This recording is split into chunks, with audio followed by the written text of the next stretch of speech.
It's long John. Long gone. He's long gone. With the funniest shoes With the funniest shoes that ever did see. that I ever did see. Had a heel in the front Had a heel in the front and a heel behind. and a heel behind. But it makes no difference But it makes no difference because the boy was blind. because the boy was blind. It's long gone. It's long John. Long gone. He's long gone.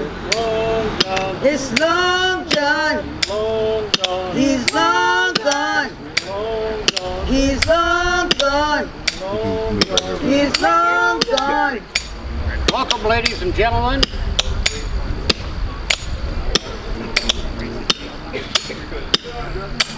Thank you. Welcome, ladies and gentlemen. This is our quarry where we've cut a lot of rock out of here. This is Dennis Galligan. He's the finest railroad contractor anywhere, bar none. Now, we're talking about the delay in the railroad headed west due to the delay caused by the reroute of the railroad to Preston. Now, what's happened is some dubious, being nice, but dubious businessmen bought all the land along the Root River. Flattest land, the easiest to build. Now the land is too expensive to put a railroad on. So our option is to climb that hill in back of us and take the railroad to Fountain. Now, there's justice in this, at least the way I see it, in that the people of Preston now are going to have to take a stagecoach to Clear Grit in order to get on the train. And that's got people hopping mad. Well, I just been biding me time till we have a solution. That darn hill is just too steep. I can't make it work for a heavy engine. It would have been much, much easier if we just could have followed the Root River. Well, you know, the other day the railroad told me they just maybe could get us a pusher engine to help us get up that hill. It's kind of rare, but it just might work. Whatever it takes, yes. There's a stagecoach comes from Preston to the railroad depot, picks up people, and takes them west. And Mr. Galligan, could you bring your crew down here?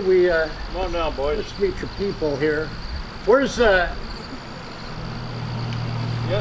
rest of your crew here? Yeah, the other freemen up there working on the North Bluff Quarry, pulling rock for the dam.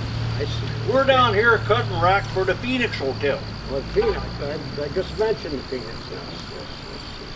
So, what are your names here? Well, they calls me Abraham, and this is George.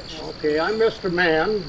Good to meet you. Good to meet you. Likewise. You know, when I was in the infantry out in Virginia, they had this patent and Oh, yeah, that's what I got. patent and Yeah, and we used to sit Juba. around the fire and watch it. It was entertainment. You would know how to do any of that? We sure do. Would you do Why some of don't that you for the lead good us? people here? Pat and Juba. Thank you.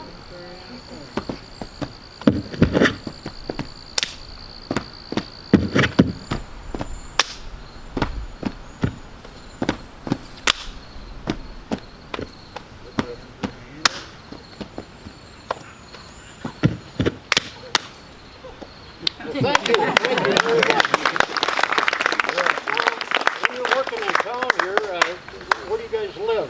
Where do you stay in?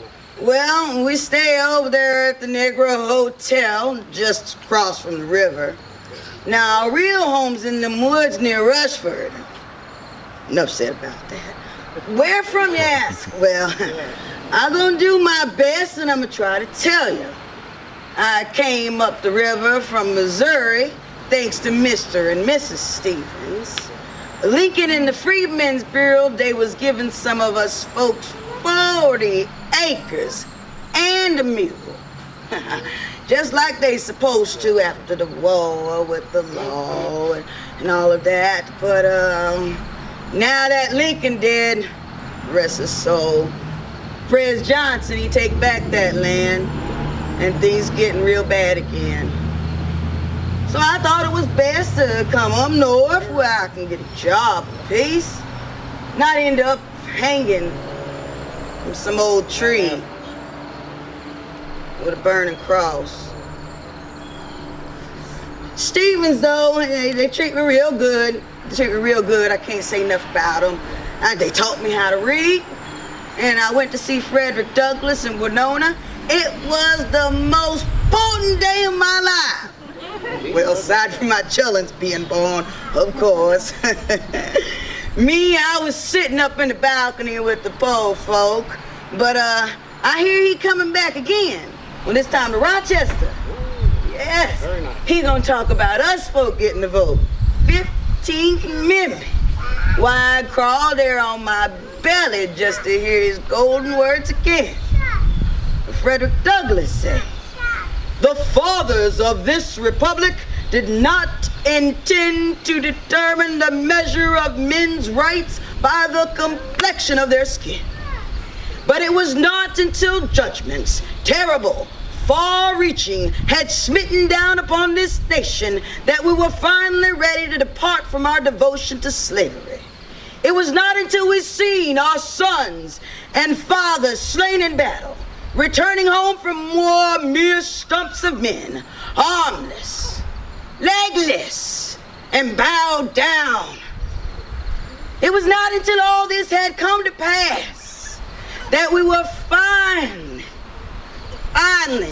ready as a country to part from slavery, and courageous enough to put the musket on the shoulder of a black man. Happy it will be a day for us if we can continue the work of justice that was born under military pressure." Thank you.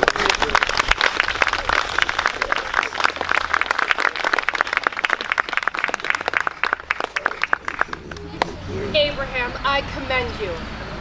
Folks like you have earned the right to vote with your hard work for our country and at learning to read and write.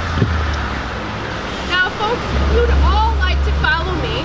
The stagecoach is about to arrive, and my good friend, Mrs. Sarah Stearns, will be arriving. She's a universal promoter for voting rights. Come along, everyone.